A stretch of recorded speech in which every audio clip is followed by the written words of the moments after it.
Welcome to my channel. My name is Jimenez, and if this is your first time here, welcome. And if you've been here before, then thank you so much for being here with me. Today is a special video.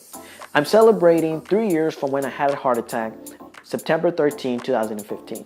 I was 25 years old. I was in the hospital for 5 days from September 13 to September 17. If you want to see the full video, you can click up here and it'll take you straight to the story. If not, then I have something special for you. But first, a quick intro.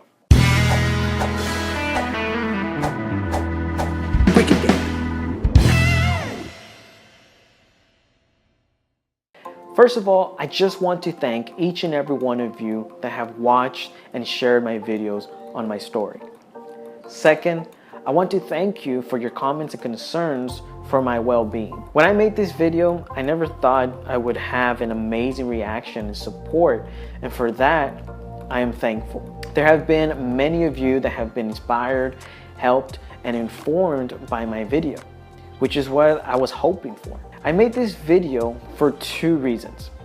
One, to help people, and two, to cope with what I had gone through. Many of us have gone through the unexpected, things we just can't control. When they come, we feel alone, afraid, and in despair. That's why I believe we must share our experiences to help one another overcome and know that we're not alone.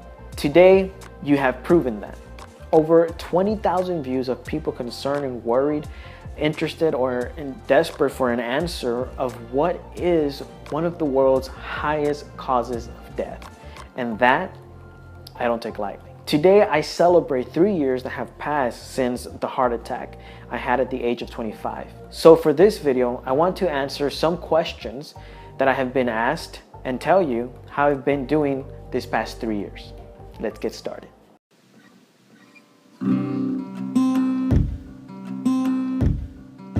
Yes and no. I was diagnosed with homozygous MTHFR, which is 2 copies of the MTHFR gene variant, previously designated C677T.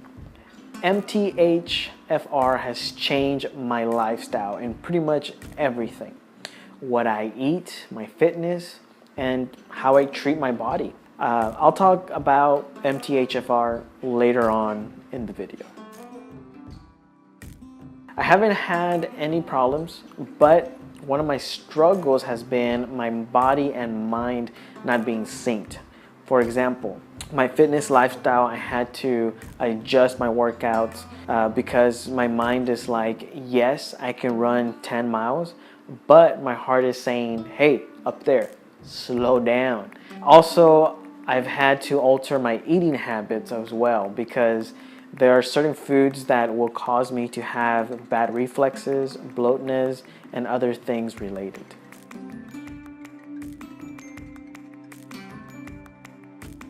Doctors didn't really limit me to anything, but I have stopped eating certain foods, and my exercise, I don't do any intensive workouts or lift too heavy. I gradually move up according to what shape I'm in and, well, what shape I'm in at the moment. I can do sports, but I watch my heart rate because it tells me how far to push and when to stop. I did some research, and according to my height, weight, and age, 150 is my medium and 190 is my max. However, 15 is where I feel my max is right now. And some sports I do are soccer, track, and calisthenics. At the time, I was eating like an average person who is trying to eat healthy, but can't really afford to buy healthy foods. But to be more specific, for breakfast, I would usually have oatmeal, shakes, McDonald's breakfast, like biscuits, McGriddle, and coffee. For lunch, I would make a homemade sandwich or buy food from school, like burgers, pizza, salad, fish, etc. Dinner depended on what time I would be getting out of school, since I lived an hour away. So I would usually eat at home when I got out early. Rice, beans, chicken, meat, or I would eat Japanese food, Chick-fil-A, mostly like chicken with every meal because I knew that meat was harder to digest. Weekends, I would eat at my house. I would eat rice, beans, chicken, etc. And sometimes Taco Bell. They really never found a reason. They just went with my genetics. However, I do recall them saying one time that it could have been a blood clot that clotted out of nowhere from my legs. But they only said it once and then never talked about it again. So I'm not too sure about that one. Now I want to talk to you about coping after a heart attack. I know it's hard for most when unexpected circumstances happen. It's difficult to know what to do in those situations because everything hits you at once. You're afraid while trying to be strong. You're confused while trying to figure things out all at once. I'm going to share what I had to cope with. Small disclaimer, not everyone goes through the same issues, but I hope it can help you. For me, it was difficult to distinguish my emotions from my mentality for reasons that I didn't want to look like a victim because I wanted to be viewed as strong. Also, when I was in the hospital, my doctors would tell me, this is serious, you had a massive heart attack, but then later on they would want me to move and walk right away so I could leave the hospital. So I was confused, asking myself, should I rest my body or should I push my body? So far, what has helped me is meditating, giving myself positive vibes, getting my body and mind synchronized. And also what has been working a lot is staying very organized and clean in all aspects and forms. Finances have been challenging. I was in debt and I still am, but I have lowered it a lot since then.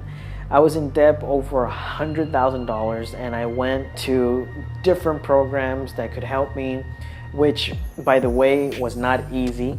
I had to really fight my way to prove to many of these programs that I needed their help, and that can be downgrading. Asking people for help was not fun at all. But it did show me humility. I remember people looking at me with anger, frustration, annoyed because they thought that I was just trying to get easy money. But what they didn't know was that at the time I was working, I was trying to build my own film company.